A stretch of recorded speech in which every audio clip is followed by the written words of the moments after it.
n'est-ce pas, sur le coût de la vie en Afrique. Beaucoup de facteurs font que il paraît être, il semble invivable en Afrique. Et il semble impossible de mettre certaines conditions pour permettre aux gens de vivre mieux. Ça.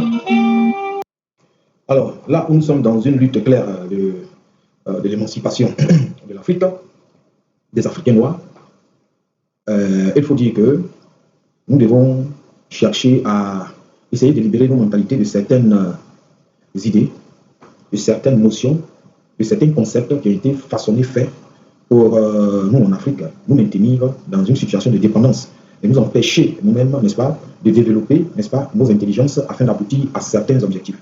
Ce que j'ai l'habitude de dire toujours, c'est que le système occidental qui a été mis en place fait de sorte que nous, en Afrique, ici, nous soyons attentistes, des personnes qui attendent. On nous a formalisé nos esprits, nos pensées, nos cerveaux, afin que nous soyons en attente, n'est-ce pas, des Occidentaux qui, eux, ont donc la légitimité de réfléchir, de créer, d'inventer. Voyez-vous? Et nous sommes donc des attentistes de leurs inventions, et ces inventions nous sont imposées. C'est cela qu'on nous a inculqué depuis longtemps, et cela est fait justement pour nous maintenir, et pour pouvoir donc effectivement piller nos richesses. Aujourd'hui, dans cette dynamique de développement, voyez-vous, il faut que l'Africain pense autrement. Alors, le Créateur ne nous a pas dotés d'un cerveau pour que nous soyons des personnes qui mettions donc les capacités de ce cerveau à côté pour que nous attendions donc que des gens réfléchissent à notre place, nous orientent, pensent ce qu'il faut pour nous, pour que nous les suivions. C'est pas normal. C'est pas normal, d'autant plus que ceux qui se sont arrogés ce droit-là de penser à notre place, en réalité, n'ont pas la capacité non seulement de penser nous à notre place, mais de penser même à leur place eux-mêmes. Je veux dire en fait de penser et de trouver des solutions pour l'humanité. Ils n'en ont pas la capacité, même s'ils se sont appropriés cette capacité, enfin, se sont attribués cette responsabilité. Voyez-vous, la preuve, regardons aujourd'hui comment le monde est devenu. Et là, donc, nous saisissons la balle au bon, la balle donc, de l'émancipation des Africains. Nous sommes fiers du Mali, nous sommes fiers de la Guinée, et de la Guinée, nous ne sommes pas trop, nous sommes fiers du Burkina Faso, nous sommes fiers du Niger. Et nous suivons cette dynamique-là pour que les choses changent. Et donc, dans cette dynamique, il nous faut donc préparer l'esprit des uns et des autres à comprendre l'enjeu aujourd'hui. L'enjeu, c'est de réfléchir, n'est-ce pas, pour trouver des solutions pour ce monde juste que nous sommes donc en train de commencer à rebâtir. Sous-entendu que le monde que jusqu'alors, nous devons donc apprêter nos pensées, nos mentalités, les réformater, afin de pouvoir nous préparer à transformer notre existence et apprendre à reprendre les initiatives. Très tôt, nous reprenons les initiatives de réflexion. Nous aurons le temps donc de mûrir ces réflexions afin d'aboutir à des choses bien. Ce que les dominateurs ont fait jusque-là, c'est déjà de nous empêcher de commencer à mûrir des réflexions. La réflexion, elle se bonifie au fil du temps. Très tôt, vous commencez à réfléchir. Voyez-vous, pendant le cheminement de la réflexion, qui prend du temps, bien sûr, vous aboutissez à des choses, à des innovations. Voilà, c'est comme ça que cela se passe. Mais dès lors où on vous crée un système pour vous empêcher de réfléchir, vous n'aboutirez à rien. Vous allez tourner en rond. Vous serez des attentistes. Et c'est ce que nous avons été. Lorsque les Occidentaux nous ont fait croire que nous n'avons pas la capacité de réfléchir, de mûrir le monde, nous ont fait croire que ce sont eux qui devraient donc nous donner, n'est-ce pas, la possibilité de le faire. Et nous ont fait croire qu'il fallait attendre un certain niveau de vie, bien un certain niveau d'existence pour pouvoir donc songer à réfléchir. Ce sont eux. Et donc, dans cette manipulation, nous sommes restés là en train de tourner en rond. Ils ont mis en place donc des structures, des modèles existentiels, des modèles de réflexion dans lesquels nous insérés et qui, aujourd'hui, n'aboutissent nulle part et qui nous sont tournés. Voilà pourquoi ceux qui sont supposés être nos intellectuels, aujourd'hui, sont dans ce moule-là de réflexion, n'est-ce pas, qui n'aboutit à rien. Sont dans ce moule-là de suivisme intellectuel, sont dans ce moule-là d'attentistes. Et ceux-là, justement, qui nous maintiennent tous dans cette situation. Mais aujourd'hui, je pense que nous n'avons plus ces limitations, et donc il faut des gens comme nous pour ouvrir l'esprit des uns et des autres, afin de commencer donc à songer, à réfléchir. Quand je parle de réflexion, je parle de réfléchir à notre développement. Commencer à construire des réflexions qui vont nous permettre de trouver des éléments afin de pouvoir donc vivre au mieux. Voilà. Et concrètement, c'est quoi? Comment, par exemple, produire de l'énergie qui soit accessible à tous? Aujourd'hui, en Afrique, nous avons besoin de transformer notre vie. Et pour transformer notre vie, il faut donc, entre autres, du matériel.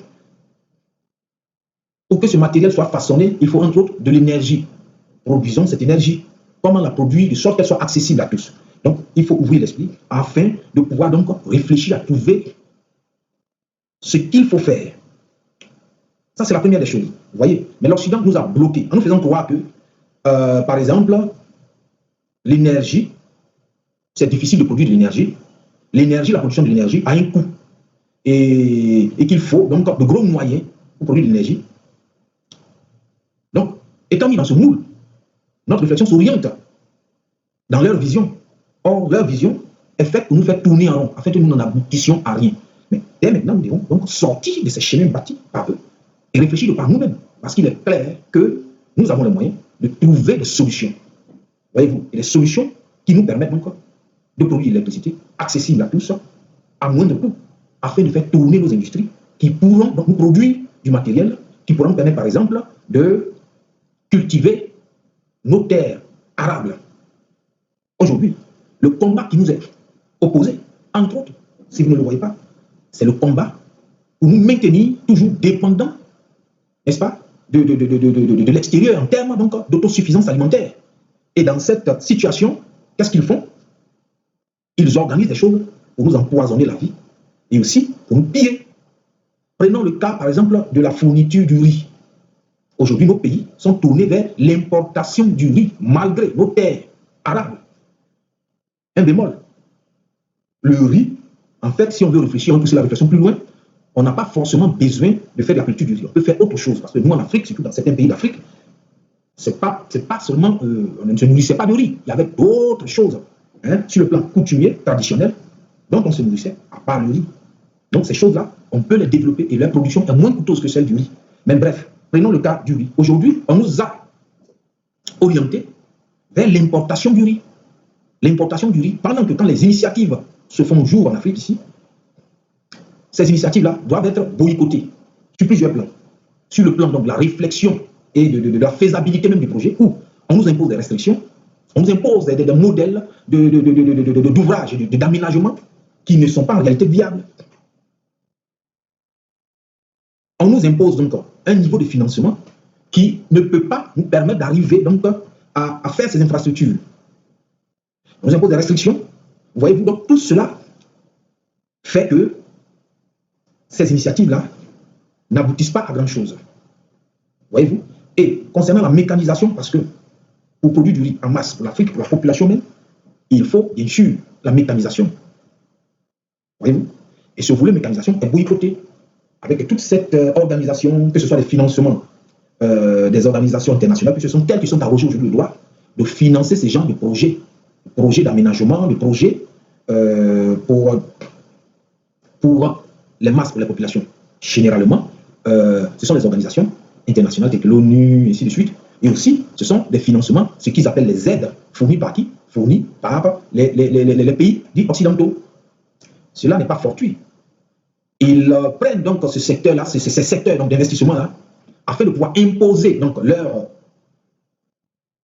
leur loi qui, au final, va aboutir donc à des projets qui ne sont pas viables pour les Africains.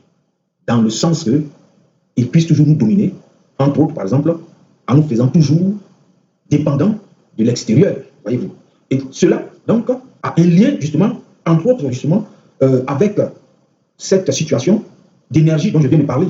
Et donc, si nous avions la capacité de produire de l'énergie, je vais me focaliser sur l'exploitation, par exemple, de nos terres, nous pourrions donc fabriquer nos propres matériaux, nos propres outils, et exploiter nos terres.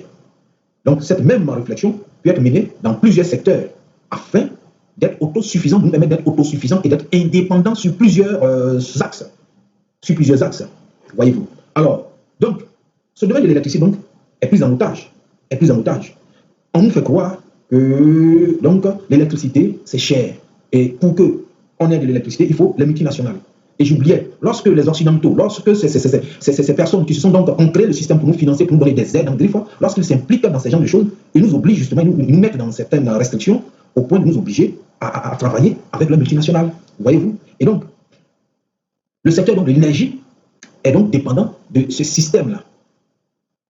Et du coup, cela fait que l'installation des centrales thermiques et de toute autre centrale de production d'énergie électrique, bien sûr, coûte beaucoup à nos États et font que nous vendons une grande partie de nos acquis. Et la production de cette électricité, de cette énergie, issue donc de ces centrales construites par l'Occident, ou par dans le sens de cette ruse, si je peux parler ainsi, cette énergie devient chère aux populations. Pourquoi? Parce qu'on a créé une situation qui permet cela. Et on nous fait croire que c'est comme ça les choses doivent être. Ce n'est pas comme ça les choses doivent être. Il faut donc déconstruire ces genres de situations. Donc je suis en train de dire que la production de l'électricité, nous devons donc mener des réflexions, quoique justement la vérité est là. L'électricité n'est pas chère. Mais nous devons donc commencer à mener des réflexions pour trouver des formules qui pourront nous permettre de produire l'électricité gratuitement pour nos populations, pour nous-mêmes, afin donc d'asseoir une industrie viable qui va nous permettre donc d'être indépendants. Et donc dans cette situation de lutte pour la dignité, ce sont ces réflexions-là que nous devons mener. Il faut écarter toutes les visions, toutes les démonstrations que des supposés intellectuels abrutis au modèle existentiel occidental nous présentent pour nous faire croire que telle autre option est impossible, telle autre option est impossible, il faut s'asseoir, il faut attendre, il faut réfléchir. Sur la monnaie, ces mêmes réflexions sont menées. Des pseudo-intellectuels africains qu'il faut pendre. Parce que leurs actions aujourd'hui, je le dis, c'est une manière de parler. Sinon, nous en Afrique, nous ne sommes pas des barbares pour pendre les gens. L'Occident nous a imposé cette manière de réfléchir. Sinon, nous, en Afrique, nous exproprions, ou bien, j'oublie le mot, celui qui ne fait pas ce qu'il faut, nous le chassons de la communauté. Il ne vit pas dans la communauté. Soit pour un temps, pour qu'il puisse être exorcisé, soit pour toujours. Voilà. Tu penses que les Occidentaux sont intelligents, que nous ne pouvons pas réfléchir par nous-mêmes, on te chasse de notre communauté et tu vas vivre avec les Occidentaux. C'est ce que nous devions faire. Nous devons les bannir, on appelle ça le bannissement. Donc si je reviens à ma réflexion, il faut que nous commencions donc à réfléchir et à créer ces modèles-là qui pourront nous permettre donc de commencer à nous indépendantiser. Réfléchissons donc à la création, à l'invention des outils qui nous rendront la vie plus facile. Commençons à réfléchir. Et puisque c'est de l'énergie électrique dont je parle, il y a donc, en dehors du mensonge qui nous est donné, qui nous fait croire qu'aujourd'hui, en Côte d'Ivoire par exemple, il faut augmenter le coût de l'électricité pour maintenir un certain équilibre entre griffes. Des explications à déconstruire totalement avec tout le potentiel que nous avons. On nous fait croire qu'il faut toujours augmenter le coût de l'électricité. L'électricité devient un luxe en Afrique, pendant que dans d'autres secteurs, pays qui n'ont pas les mêmes potentialités que les pays occidentaux, l'électricité, d'abord la production de l'eau, c'est gratuit. L'électricité, ce n'est pas un luxe. La réflexion doit être menée.